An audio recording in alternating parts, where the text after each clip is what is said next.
Hello friends, मैं हूं नीतीश गुप्ता और आज हम भारत और उसके पड़ोसी देश का पार्ट 3 करेंगे। और इस पार्ट में हम भारत के पड़ोसी पाकिस्तान के बारे में जानेंगे। तो स्टार्ट करते हैं वीडियो। ये देख रहे हैं आप, ये मैंने भारत और पूरे भारत का मैप लिया हुआ है और यहाँ पर आप देखेंगे नॉर्थ वेस्ट में ये है पाकिस्तान। तो अब मैं इस मैप को जूम करता हूँ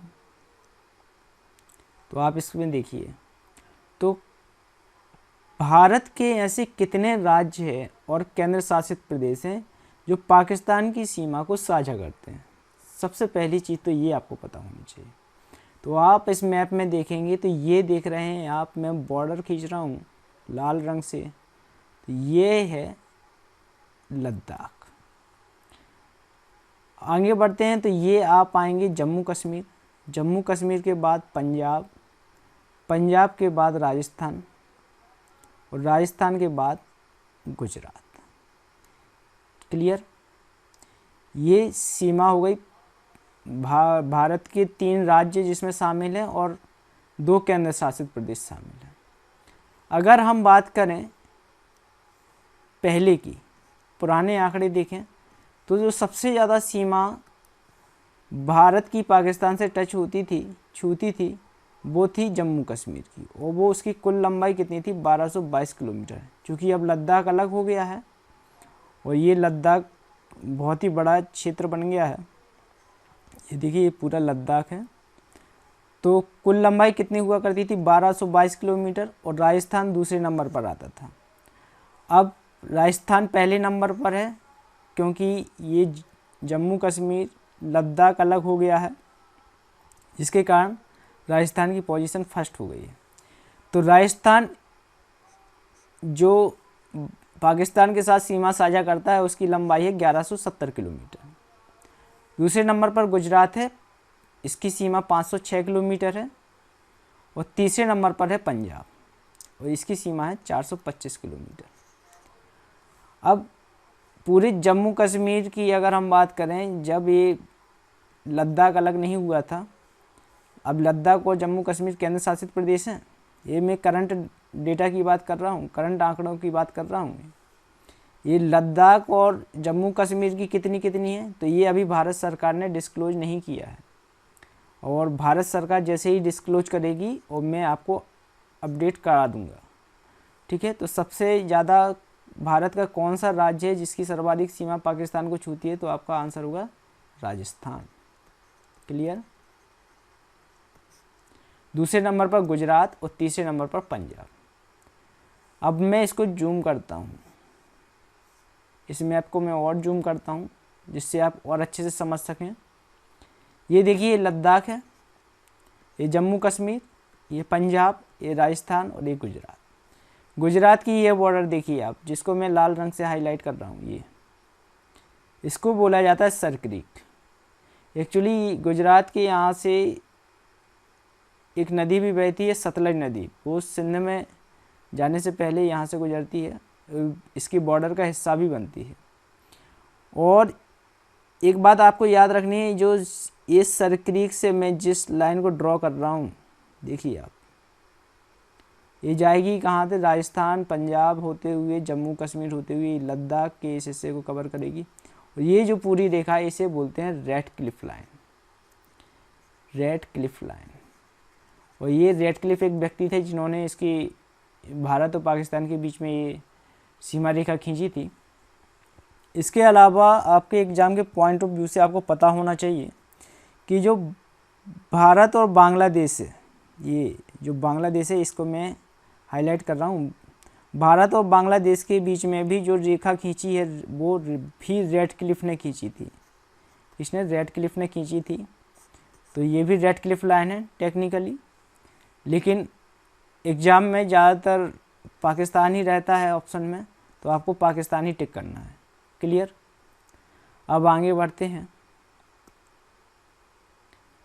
आप इस मैप को देखिए, ये मैप क्या बताता है, ये मैप पाकिस्तान के उन प्रांतों को बताता है जो काफ़ी बड़े हैं। जैसे ये देखिए, ये सिंध प्रांत है, सिंध प्रांत है, इसकी राजधानी कराची।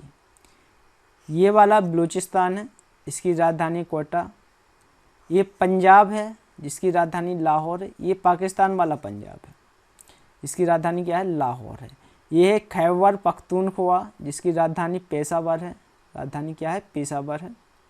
ये आप देख रहे हैं, ये जो हिस्सा है ये जिसे पाकिस्तान अपना 5वां प्रोविंस बनाना चाहता है। 4 बड़े प्रोविंस तो आपको समझ में आ गए, ये सिंध, बलूचिस्तान, पंजाब और एक खैबर पख्तूनख्वा। ये इसको पाकिस्तान अपना 5वां प्रोविंस बनाना चाहता है। पाकिस्तान मानता है कि ये हमारा हिस्सा है, लेकिन ये भारत का हिस्सा है। आप भारत के मैप में देखेंगे तो ये भारत में भी है, भारत के मैप में भी है और ये भारत का ही हिस्सा है, पाकिस्तान अपना मानता है, ठीक है, लेकिन ये पाकिस्तान का हिस्सा नहीं है। आप इसको देखिए, ये जो मैं आपको देखिए, जिसको मैं इस सर्किल में ले रहा हूँ, इसे बोला जाता है पीओके, पाकिस्तान ऑक्यूपाइड कश्मीर। ये भी पीओके ही है और ये पीओके की जो राजधानी है पाकिस्तान की, जो ये मुजफ्फराबाद है। क्या है, मुजफ्फराबाद। पीओके की राजधानी क्या है, मुजफ्फराबाद, ठीक है। तो ये 4 बड़े प्रांत हो गए पाकिस्तान के, कौन कौन से, सिंध जिसकी राजधानी कराची, पंजाब जिसकी राजधानी लाहौर, बलूचिस्तान जिसकी राजधानी क्वेटा और खैबर पख्तूनख्वा जिसकी राजधानी क्या है, पेशावर। और जो विवादित क्षेत्र है वो पीओके जिसकी राजधानी क्या है, मुजफ्फराबाद। क्लियर। अब आगे बढ़ते हैं। आप इस मैप में देख सकते हैं, आप इस मैप में मैंने दिखाया है आपको कि जो पीओके है पाकिस्तान ऑक्यूपाइड कश्मीर और भारतीय कश्मीर और ये लद्दाख वाला क्षेत्र है, ये जो इन दोनों के बीच में एक रेखा खींची गई है जिसको बोला जाता है एलओसी, लाइन ऑफ कंट्रोल। ये एक्चुअली 1972 में शिमला समझौते के बाद खींची गई थी। क्लियर। और लाइन ऑफ एक्चुअल कंट्रोल खींची गई है, ये भारत और चाइना के बीच में है। चीन ने यहाँ पर कब्जा किया हुआ है और पाकिस्तान ने अपने इस क्षेत्र में कब्जा किया हुआ है। क्लियर। तो जो एलओसी है, एलओसी भारत और पाकिस्तान के बीच में है और LAC, line of actual control, जो वास्तविक नियंत्रण रेखा है, वह भारत और चीन के बीच में है। तो अब मुझे लगता है ये क्लियर हो गया होगा। और अब मैं इस मैप को जूम करके दिखाता हूँ आपको, इसमें आपको और अच्छे से क्लियर हो सकेगा। आप इस मैप को देख लीजिए, इसमें और अच्छे से क्लियर हो जाएगा आपका कि एलएसी कौन है और एलओसी कौन है। देखिए ये जो रेखा है, ये वाली, जिसको मैं लाल रंग से हाईलाइट कर रहा हूँ, इसे बोला जाता है एलओसी, लाइन ऑफ कंट्रोल। देखिए एलओसी, लाइन ऑफ कंट्रोल, ये भारत और पाकिस्तान के बीच में है। क्लियर। और ये जो रेखा आप देख रहे हैं, ये है line of actual control, line of actual control. ये भारत और चीन के बीच में, यहाँ पर चीन ने कब्जा किया हुआ, ये अक्साई चीन है। क्लियर। तो लाइन ऑफ एक्चुअल कंट्रोल और लाइन ऑफ कंट्रोल में मेजर अंतर यही है कि लाइन ऑफ कंट्रोल भारत और पाकिस्तान के बीच में है और line of actual control Bharat और चाइना के बीच में है। क्लियर। अब आगे बढ़ते हैं। अब हम पाकिस्तान के बारे में भी कुछ जान लेते हैं। पाकिस्तान के जो राष्ट्रीय कवि हैं वो है मोहम्मद इकबाल, जिन्होंने सारे जहां से अच्छा लिखा था, और ये मोहम्मद इकबाल हैं। राष्ट्रीय पक्षी चकोर है, जिसे अले लोरिस चोकर भी कहा जाता है, ये राष्ट्रीय पक्षी है वहाँ का। राष्ट्रीय फूल चमेली का फूल है, जास्मिन बोलते हैं जिसे। ये देखिए आप देख रहे हैं चमेली का फूल। राष्ट्रीय फल आम है, ये वहाँ का राष्ट्रीय फल है। राष्ट्रीय वृक्ष सेड्रस देवदार है, सेड्रस देवदार, ये देवदार का वृक्ष है, ये पाकिस्तान का राष्ट्रीय वृक्ष है। राष्ट्रीय पशु, जो राष्ट्रीय पशु है वो मारखोर है, ये मारखोर को दिखाया है हमने। राष्ट्रीय खेल हॉकी है, पाकिस्तान का राष्ट्रीय खेल हॉकी है और भारत का भी राष्ट्रीय खेल हॉकी है। राष्ट्रभाषा पाकिस्तान की उर्दू है और पाकिस्तान का जो राष्ट्रीय गान है वो है कौमी तराना। क्लियर। अब आगे बढ़ते हैं। अब हम पाकिस्तान का राष्ट्रीय ध्वज देख लेते हैं। पाकिस्तान के राष्ट्रीय ध्वज में ये सफ़ेद रंग है, इसके अलावा ये हरा रंग है और ये चांद है और ये सितारा बना हुआ है। तो इस्लाम धर्म में चांद का बहुत ही ज़्यादा इम्पोर्टेंस है, इसलिए इसमें चांद बना है। पाकिस्तान के जो झंडे में सफ़ेद रंग है वो इस बात का प्रतीक है कि पाकिस्तान के भीतर जो गैर मुस्लिम है यह उनका प्रतिनिधित्व करता है। हरा और सफ़ेद रंग दोनों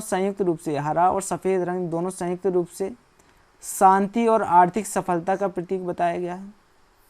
सितारा ज्ञान का प्रतीक बताया गया है और जो ये सफ़ेद वर्धमान है चाँद, ये भविष्य की प्रगति का प्रतिनिधित्व करता है।